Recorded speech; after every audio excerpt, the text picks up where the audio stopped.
Welcome to the Diverse Minds podcast, where we give you the tips, tools, and techniques you need to be a mentally healthy and inclusive leader. Each week, you'll hear about a variety of topics linked to mental health, well-being, and diversity that will enhance both your professional practice and personal well-being. Welcome to the 191st episode of the award-winning Diverse Minds podcast. And this month's theme is Please Don't Workplace Mistakes. And prevailing wisdom tells business leaders to focus primarily on profit, which of course we know works in the short term and you have to run a business. However, when a company or organization encounter a crisis, there's the only one thing that can save your company is to stop people walking out the door. So says Shaara Roman. Now, Shaara is the founder and CEO of the Silverene Group, a culture consulting firm that aligns people, strategy, and culture to optimize organizational performance. As an award-winning entrepreneur, board member, speaker, author, and experienced chief human resources officer, Shaara and her team consult with leaders to create healthy workplaces by helping them build inclusive workplace cultures, design effective organizations, and align their company values and people programs to achieve business goals. Prior to founding the Silverene Group in 2016, Shaara held leadership positions in Fortune 500 companies, including Fannie Mae and Visa, as well as CGI and NRECA. She was born in India, schooled in Nigeria and England, and she lived in Greece before going to the US. Shaara uses her global experience as the foundation for her distinctive expertise in crafting strategies to improve culture, workforce quality, and operations across a multitude of disciplines in the public, private, and non-profit sectors. She received an MBA from Georgetown University, where she is also an adjunct professor. And today she also serves on several advisory and non-profit boards. And we're going to be discussing her book, The Conscious Workplace, in more detail. So Shaara, welcome to the show. Hi, Leila. It's so wonderful to be here and to chat with you. I've been looking forward to this. Oh, so have we. And I've just read out your bio, but I think it's really great for listeners to hear from you what you're working on at the moment. What a great question. I sometimes feel like it's what am I not working on at the moment? So there are a couple of different hats that I've got going on right now. So obviously the main thing is I'm running a business. We have a culture consulting group that I founded in 2016. And so we really at the Silverene Group work at the intersection of people, strategy, and culture. So, what does that mean? We help companies really build thriving workplaces or workplaces where everyone can come and thrive. So that is a lot of work around culture assessment, culture design, leadership coaching, doing workshops on sort of, psychological safety and shifting mindsets and strategic people work, HR work. And then, and of course, kind of as a part of culture, there's the focus on really helping people build inclusive workplaces, right? To sort of really create that thriving. The other big thing is that, I published a book last fall called The Conscious Workplace. And I've been very, sort of busy, quite frankly, in a lovely way with that, whether it's doing podcasts, whether it's doing book tours, speaking engagements. Some of those are at conferences. Some of those are, for bespoke for leadership teams within organizations. So that's sort of really what I've been working on. And of course, I'm a mom and a wife. I have a kid in college, a kid in high school, and he's starting to look at colleges, and a husband and 2 dogs. So I've got a lot going on. Yeah, it sounds incredibly busy. So, Shaara, you've had an interesting background growing up. Obviously, you were born in India, you were schooled in Nigeria and England, and you lived in Greece before you went to the US. So I'm guessing that this has shaped your journey in becoming a culture advisor. It definitely has. I think it's something that was innate in me. I think having to sort of move around and live in different countries where, quite frankly, I've always been a guest in someone else's country, right? And thinking about that is more about being curious, being humble, sort of recognizing that there are traditions and customs and things that are happening that, if you want to really feel that you can be a part of it, that you lean into that curiosity and you lean into sort of really wanting to get to know people and then also sharing about yourself, right? So that became something that I just sort of naturally did. To just sort of survive and thrive, right, in my childhood. But from a work perspective, I fell into that work sort of, I think, quite coincidentally or accidentally, because I kept getting drawn to companies and organizations that were at some inflection point. And that's the kind of organizations that we work with now as well. But, I was drawn to these organizations in transition, in transformation, and there was always something different that needed to happen for them. With one of them, we were spinning off a large part of their business, and they had to go from this sort of association mindset to really a for-profit tech-focused company. And then in another organization, I kind of came in and we were ramping up a whole new e-business out of an organization that hadn't really worked that way. And then the organization went through sort of the financial crisis, and we had to sort of redo, really think about sort of how the organization did its work, its culture, its strategy, all of that, and so on and so on. And what I realized is that you can't just have, if you wanted to really change, sort of going back to that first organization that I was talking about, it's not just about setting a strategy and saying, okay, we're going to spin off this organization and this is what it's going to look like. And 3,000 people are moving, and, let's just set up some structures and create a new organization and set goals and strategies on what we're going to do. We were floundering in the beginning because we didn't have the right leaders in place. We didn't have the right mindset in place. We didn't have the right incentives in place. We didn't really understand how to take the mission and the purpose and what we were trying to do and how we were trying to do it and bring those together. So that was about 20 years ago, actually, that I started to sort of get interested and get aware that culture was a huge part and probably the most important part in actually bringing strategy to life. And so it just sort of started from there. And that's kind of how the journey began. And then I had the really good fortune of working at great companies where we were partnering with organizations externally as well, but we got to do a lot of the culture transformation work along the way. So exciting. And I want to dig in more into your book, so The Conscious Workplace, because the theme for the podcast this month is Please Don't Workplace Mistakes. So we know there's a plethora of information out there, yet workplaces, and particularly in the global north, they're just getting it wrong. So what does the term conscious workplace mean to you? Yes. So, yeah, and I totally agree, right? So many companies are getting it wrong. And we have 85% of the workforce globally that is disengaged, right? So that is a really disheartening statistic. And that is one of the things that drove me to sort of write this book and present an alternative point of view of thinking about it. So the conscious workplace, first and foremost, is really about recognizing that people and purpose and profits don't have to be mutually exclusive. It is about really being intentional, being purposeful about the work you do as an organization, why you do it, why are you in this business in the first place, and the kind of workplace culture that you want. Because whatever it is that you're doing, whether you're,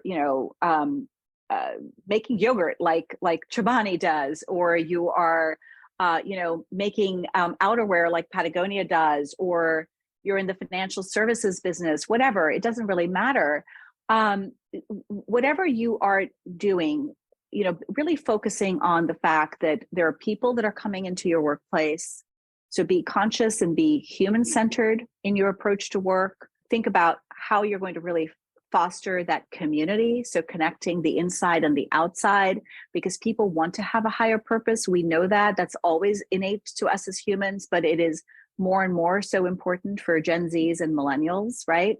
And then we really want to foster this ownership mentality. So when I write about the conscious workplace and all the research we did about companies that do look at the triple bottom line, and companies that are B Corps and in the US, and they're sort of really thinking about people and planet and profits, right?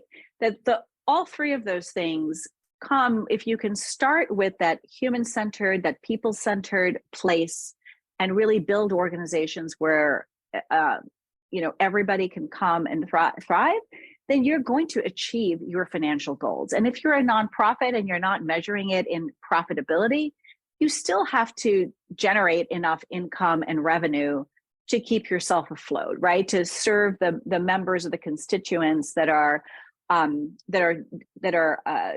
dependent on the work that you do. So this really applies across the board as well. Thank you. Yeah, really, really helpful. And then thinking about, because this podcast is all about mental health and well-being, how do you think a Yes. conscious workplace improves mental well-being? I mean, I know it sounds very obvious question to ask, but when you were doing your research and in the book, what's come out from it? Yeah, no, that's a really great question. And I love that you are asking that because we don't talk about it enough. And actually, Layla, that's why I sort of really love your podcast, that it is focused on the mental well-being. So yeah, as I said kind of earlier, when you have a conscious workplace culture, you're focusing on people and their needs first, right? And versus the bottom line. And you're not thinking about reporting to the street, which I know is a thing that drives businesses, right? You're not thinking about sort of the report to the board, whatever. You're thinking about the employee's well-being. You're thinking about creating that psychological safety for them to come to be comfortable with who they are, to learn, to grow, to make mistakes, to ask questions, to feel included, right? All of that is present. You're thinking about the work that people are doing, connecting it back to the talents and strengths that they have. You're thinking about workload.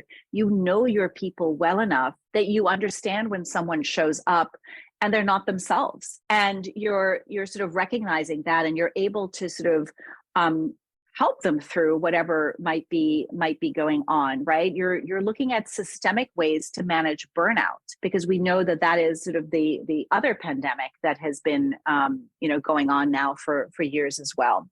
And the interesting thing that we found in our research for the book is that women and people of color, people in marginalized groups, people who identify as LGBTQ+, a majority of them feel on guard when they come to the workplace. And that means they're kind of, they're on edge, right? They're sort of putting on, whether it's masking, right, and putting on a persona, or they're just super uncomfortable with what might happen next. So they're basically expending all of that energy, feeling unsafe, worried about what might happen, how they might be treated. And then if you have any intersectionality, which we all do, right? So if you're a bi Asian woman or a gay Black man, those percentages are even higher. So you're talking 50, 60, 70, 80% of people who identify as any of those categories are essentially being on guard. And so from a mental well-being and a mental health perspective, that they're not coming in feeling safe, feeling happy, feeling comfortable. Their anxiety, whatever, things that are going on for them are elevated. And you can't have an organization that innovates, that is creative, that produces the best, where people can collaborate, where people can share ideas, where people can work together, if half your population is sort of not able to really contribute. So yes, if you, so yes, a conscious workplace absolutely supports and drives a better mental well-being, and yes, and you don't have to feel like you're in a war zone, Because that's the thing, isn't it? People talk a lot about bring your authentic self to work, but if the system doesn't enable that, how do you do that? And it's a real challenge, and it feels too vulnerable to do that. And of course, that means the workplace isn't conscious, and there's a dominant culture that is not fitting and in not letting people be themselves. For sure. And when I tell leaders, right, because I think this sort of authenticity and sort of vulnerability piece is hard for folks to really get their arms around. And I think they sort of think, because I've had these conversations, that it's a free for all. And that, people can just sort of be unprofessional or sort of just create havoc and chaos in the workplace. And obviously, you and I both know that is not what we mean by bringing your authentic self, right? It means that you're not having to hide or mask an innate part of you about your identity that you should feel comfortable. And it is actually incumbent on us as leaders, as managers, as for people who are in the majority, or people who are in those roles of power, to actually lead first, right? And to be more vulnerable, to be more authentic, to share what's going on for them. If they are struggling with their mental health, or they're even just having a bad day or having kind of a crisis at home, right? I had someone just cancel a meeting with me because they're like, I have a little crisis going on. My basement is flooding and I've got to go deal with it, right? And they didn't have to tell me that. But they did. And I know that's a little thing and that's not sort of really being super vulnerable, but it's share, right? Let people know what's going on for you because we are all human and we all have stuff that's going on for us. So yeah, it's just something I think is really important for us as leaders and for people who are sitting in those positions of power to ask, to lead, to create that safe space, to role model themselves what they're experiencing. Because if we start to break down those barriers as leaders, then people can sort of say, oh yes, it is safe. I can talk about the fact that my mother-in-law is living with me and that's causing me a lot of stress and anxiety, or that my dog is really sick and I've got to, I've been having sleepless nights, or whatever it is that's going on for us. Or I have ADHD or, anxiety or depression or whatever. Yeah. Thank you, Shaara. And I think going back to the first point I mentioned, with all the information out there and your book as an example, what stops workplaces in doing the logical and practical thing? Because we know if when organizations are fixated by profit, we know that losing staff rapidly is going to lose you profit. We know that bad reputation is going to lose you profit. We know that bad news stories are going to lose you profit. So for me, it's very obvious. But what's going on? What's happening? And also, I don't know if you can share some teasers and nuggets from your book around this, and how we can plug this mindset gap. Yes, such a great question, Layla. And the part of me 20, 30 years ago would be like, yes, it's so clear, right? Like, why can't you just do it? And it's so much like hitting fitness goals or, losing weight or any of those things that there is no quick fix for it, right? I too am looking for like that magic pill that's going to make me, I joke about wanting to look like Jennifer Lopez. I'm like, we're the same age. Why can't my abs look like her abs? Well, guess what? There is no magic pill. She has a lot of help. And she's working out, right, for hours upon hours, I'm assuming, per day, to look like that. And so it's hard work. And it's hard work, not because I think people work hard and they're not afraid of hard, sort of the physical sort of labor or the number of hours. It's hard work because it's internal work, right? It takes time. It takes focus. It takes intention. And we want instant gratification on most things, and especially now in this world of social media and all of that, that's just only been exacerbated, right? That's the first thing, that it's a long haul. I've written several blogs around sort of it's a marathon, not a sprint. And you've got to really pace yourself in that way. Secondly, you have to really look deep inside of us, right? We have to sort of recognize, how are we showing up? And we all have something to contribute, right? All of us have, no matter who we are, what role we hold, everybody is contributing to the culture in the organization. So we do have to look deep inside of us as individuals. We have to look at our mindsets. We have to look at our values. We have to look at our beliefs. We have to look at our biases, right? And then we have to look into the organization and say, how does that really show up? And how do we want to shift that? And it's hard because we often don't like what we see, right, that comes out of these assessments that we do. It's a lot of work, and it's a lot of being able to recognize that it's not necessarily a personal affront on you. It's sort of acknowledging where you are and then helping to make those changes that need to go, and shifting that mindset from that, really from that judging mindset. And we actually sort of talk a lot about that in the book of, being very fixed and sort of being very judgy and being very like, this is the way it is, and this is what is going to drive how I do my work, because that's how we've learned it.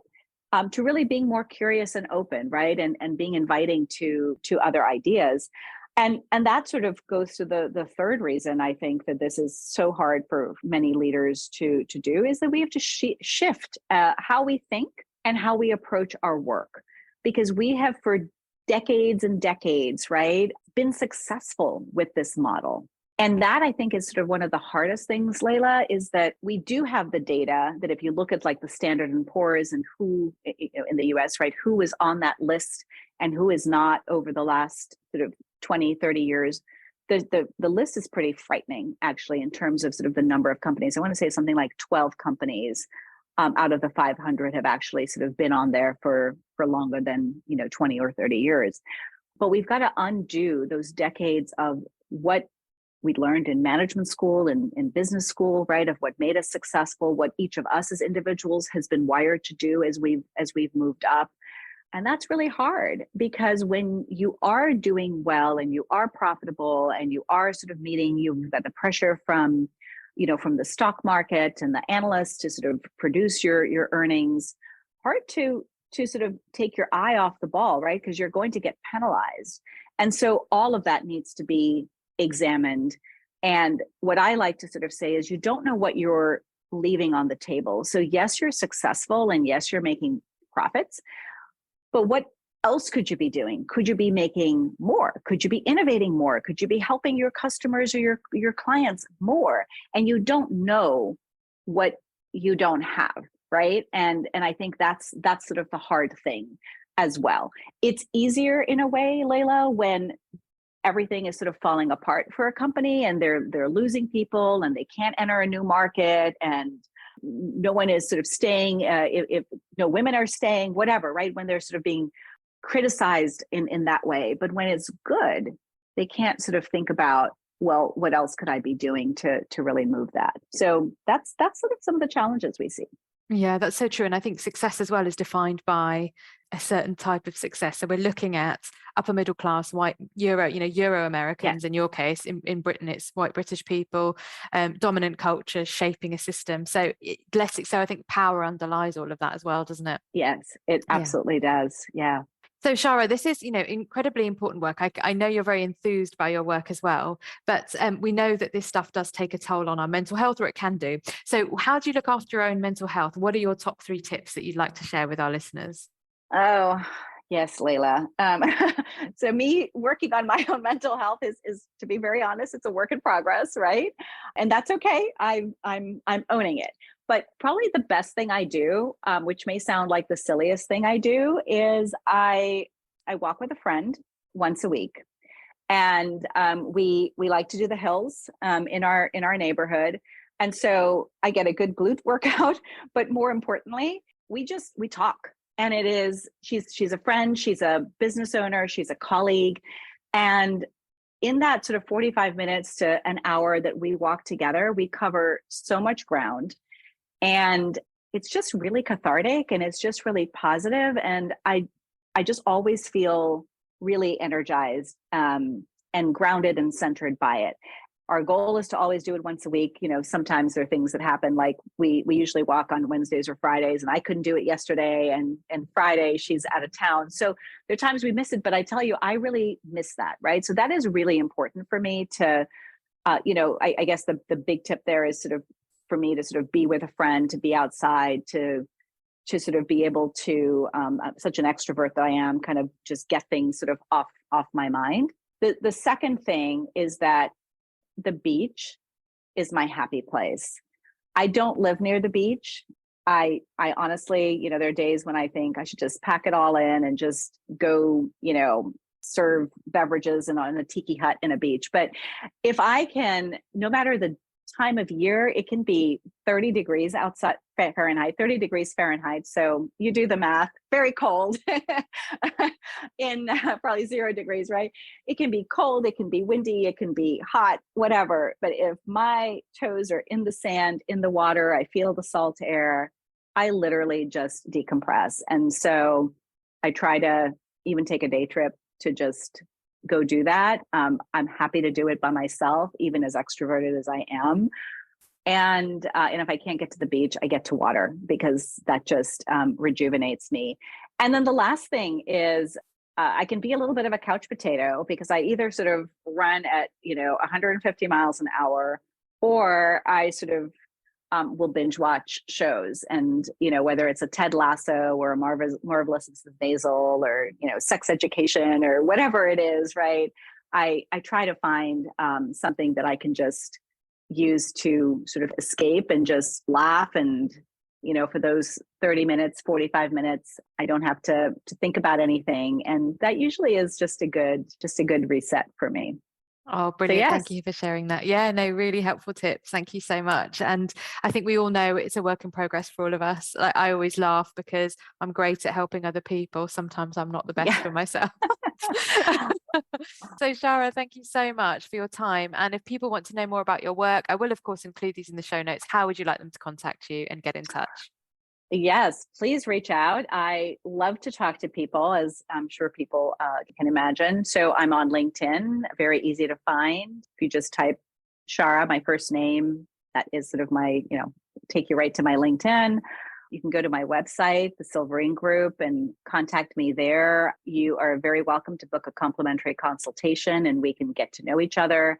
And also on the website, both my Silverene website and the book website, which is shaararoman.com, there's a little culture quiz that you can take. And it takes about 5 minutes and give you a quite little overview of what your organization culture might look like. And we'd certainly be happy to chat more there. Oh, brilliant. Thank you so much. And it's great. And it's always great to speak to people from around the world and get a sense of what's going on. So really appreciate your time, your warmth and all your kindness that you've shared with us today, Shaara. My pleasure, Layla. It's been really terrific talking to you. And I love always connecting with the British podcast host, because it just takes me back to my time in the UK. Yeah, brilliant. So thanks everyone. Please tune in next week where we'll be talking about please don't workplace mistakes. Until then, take care. Bye for now. Thanks for listening to the Diverse Minds podcast. Don't forget to subscribe on Apple Podcasts, Spotify, or wherever you access your podcasts from. You can also connect with me on Facebook, Twitter, and LinkedIn. Tune into next week's episode of the podcast, where I'll bring you more insights on mental health and inclusion. Bye for now.